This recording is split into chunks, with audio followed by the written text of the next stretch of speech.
कुछ तो होते हैं मोहब्बत में जुनून के आसार, और कुछ लोग भी दीवाना बना देते हैं।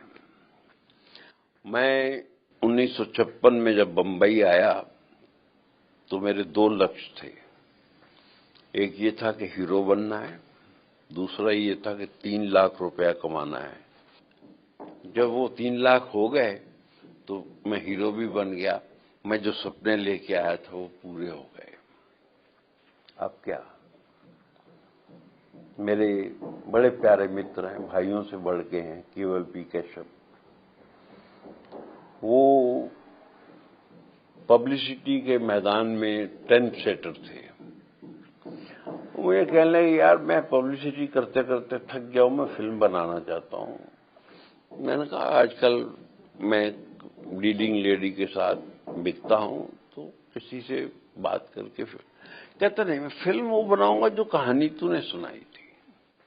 मेरा बचपन से कुछ लगाव था क्रांतिकारियों के जीवन से, खासकर भगत सिंह जी से। तो मैंने बहुत रिसर्च की, तब उन पे कोई पुस्तक नहीं थी। मैं केवल यार एक फिल्म बनी जिसमें प्रेम अदीब साहब जो रामराज के राम थे, नहीं चली थी। कहता वो फिल्म अच्छी थी, मैंने कहा नहीं अच्छी थी। एक और फिल्म थी विश्राम बेडेकर साहब की, शम्मी कपूर साहब लगते थे फेल पेन के, भगत सिंह लगते थे, और प्रेमनाथ साहब अपने अरूज पे थे, वो चंद्रशेखर आजाद लगते थे। नहीं चली, लेकिन कहता वही बनानी। मैंने कहा फिर चल, सरफरोशी की तमन्ना अब हमारे दिल में है, देखना है जोर कितना बाजुए कातिल में है। तो बस शुरू है प्रीत जहां की रीत सदा, है प्रीत जहां की रीत सदा, मैं गीत वहां के गाता हूँ। भारत का रहने वाला हूँ, भारत की बात सुनाता हूँ। है प्रीत जहां की रीत सदा। बंबई में जो भी काम के लिए आता है उसे संघर्ष करना पड़ता है। फूफीजाद भाई श्री लेखराज भाकरी और कुलदीप सहगल साहब की वजह से आया था, तो उन्होंने मुझे बुलाया था हीरो बनने के लिए, लेकिन 19-20 साल की उम्र में उन्होंने मुझे 90 साल का बुड्ढा बना के फिल्म फैशन में एक भिखारी बना दिया। एक दिन मैंने भाई साहब से पूछा, भाई साहब आप मेरा क्या सोच रहे हैं? तो उन्होंने कहा कि बेटे अभी तो एक जूता भी नहीं घिसा, यहाँ तो उम्र घिस जाती है। तो मैंने कहा ठीक है, सर पे कफन बांध के आया हूँ, रहूंगा तो यहीं रहूंगा, काम करूंगा तो यहीं करूंगा। फिर उसके बाद भाई साहब ने कुछ फिल्म सहारा में 5-6 सीन का रोल दिया, मीना कुमारी जी के साथ था, उसमें भी हीरो एम राजन साहब थे। फिर उसके बाद फिल्म बनी चांद, उसमें भी मीना जी और बलराज साहनी साहब थे, उसमें भी कुछ सीन थे, कुछ बना नहीं। तो उनकी एक फिल्म का प्रीमियर था, फिल्म का नाम था देवर भाभी, जो कैलाश कपूर और जेपी सहगल साहब ने प्रोड्यूस की थी।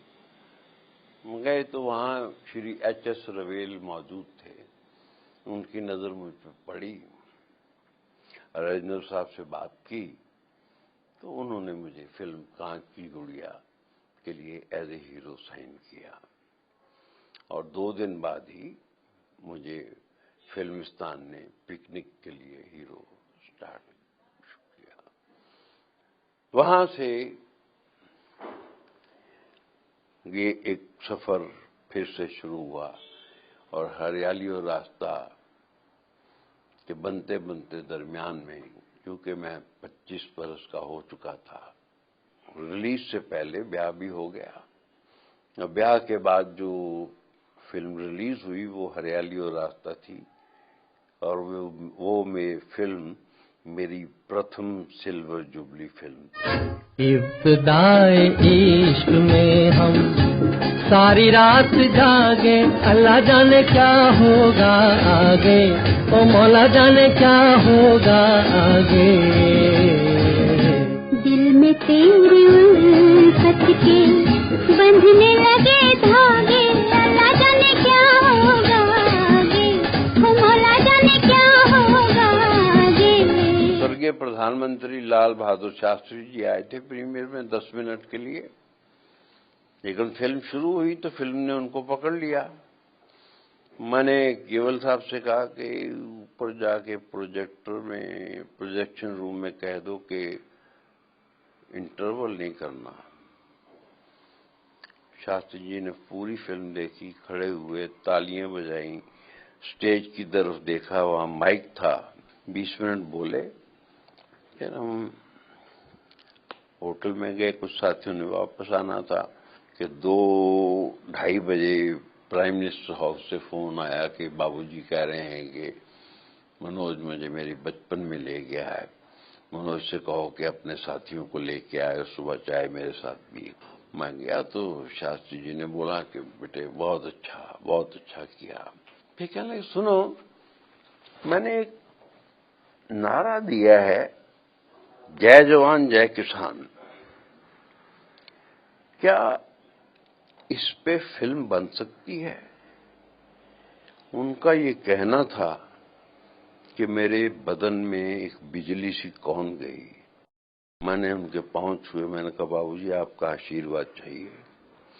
4 बजे वहां से डीलक्स ट्रेन चलती थी। मैंने अपने साथियों से कहा मुझे 2 डायरियां और 5-6 बॉल पेन लेके दे दो। फरीदाबाद से ट्रेन आगे निकली, मैं खेतों की तरफ देख रहा था और पहली लाइन लिखी, कुछ कहानी दिमाग में नहीं आई थी कि ये धरती एक ऐसी हथेली है जिस पर किसान हल चलाकर इंसान की तकदीर की लकीरें खींचता है। उसके बाद 24 घंटे में जब बॉम्बे सेंट्रल पहुंचा तो उपकार की कहानी रेडी थी। ये उपकार शास्त्री जी की प्रेरणा से बनी। मेरे देश की धरती सोना उगले उगले हीरे मोती, मेरे देश की धरती, मेरे देश की धरती, मेरे देश की धरती सोना उगले उगले हीरे मोती, मेरे देश की धरती। मैंने ये फिल्म देखी, शबनम फिल्मिस्तान की बनी हुई थी, बी मित्रा साहब ने डायरेक्ट की थी, शायद म्यूजिक एस.डी. बर्मन साहब का था। तू महलों में रहने वाली, मैं कुटिया में रहने वाला, बता फिर तेरा मेरा। तो उसमें दिलीप कुमार साहब का नाम मनोज था। मनोज बड़ा एक नया नाम, एक अनयूजुअल सा नाम। तो मैंने सोचा कि मैं एक्टर बनूंगा तो अपना नाम मनोज कुमार रखूंगा। इसका जो क्रेडिट है मैं न किसी को देता हूं, मैं अपने उस बचपन को देता हूं जिसने 12-13 साल की उम्र में सोच लिया कि मैं एक्टर बनूंगा और मैं अपना नाम मनोज कुमार रखूंगा। मैंने कई फिल्मों में काम किया, मुझे नहीं पता किस किस फिल्म में मेरा क्या नाम था। दिलीप साहब ने फिल्मों में काम किया, उनको नहीं पता किस किस फिल्म में क्या नाम था। तो मैं शाबाश देता हूं अपने उस बचपन को कि जिसने ये सोच लिया। बस इसी बात। मैं ना भूलूंगा, मैं ना भूलूंगी, मैं ना भूलूंगी, मैं ना भूलूंगा इन रस्मों को, इन कसमों को, इन रिश्ते नातों को। मैं ना भूलूंगा। मैं ना भूलूंगी। जो चीज बननी होती है वो बन जाती है। वी शांताराम साहब ने वो फिल्म पहले देखी थी, फिर पैरा उस पे जाके देखी और मुझे फोन किया कि मनोज मनोज मनोज मनोज ये फिल्में बन जाती हैं, बनाई नहीं जाती। जो बन गई सो बन गई। पत्रकार लिखते हैं कि पूर्व पश्चिम में एक ऐसी मां है जिसने कई फिल्मों को जन्म दिया है। मैं कोई कमेंट्स करने वाला आदमी नहीं हूं। मैं तो आज भी सिनेगोयर हूं, फिल्में देखना मेरा शौक है। और आप यकीन मानिए कि मुझे कोई फिल्म बुरी नहीं लगती। मुझे किसी में शॉट में लाइटिंग बहुत अच्छी लगती है, किसी में साउंड इफेक्ट बहुत अच्छा लगता है, किसी में बैकग्राउंड म्यूजिक बहुत अच्छा लगता है, किसी में एडिटिंग बहुत अच्छी लगती है। तो मैं तो सीखता रहता हूं। मैं कोई खालिद मोहम्मद साहब की तरह कोई स्टार नहीं देता। मैं फिल्म देखने जाता हूं, मैं आनंद लेता हूं। एक अचंभा सा है कि जो ऊपर वाले ने दिया मैं उसके लायक तो नहीं था, उसने कुछ ज्यादा ही कृपा कर दी है। शायद ये माता पिता का आशीर्वाद है, पत्नी की तकदीर है, बच्चों की तकदीर है। बस मुझे जो सपने में भी नहीं सोचा था वो मिला। इसके लिए मैं अपने फिल्मी कलाकार साथी, वर्कर, ट्रॉली वाले, लाइट वाले और फिल्म देखने वाले मेरे देशवासी, मैं सबका आभारी हूं और उनसे जय हिंद करके विदा। कोई जब तुम्हारा हृदय तोड़ दे, तड़पता हुआ जब कोई छोड़ दे, तब तुम मेरे पास आना प्रिय, मेरा दर खुला है, खुला ही रहेगा तुम्हारा।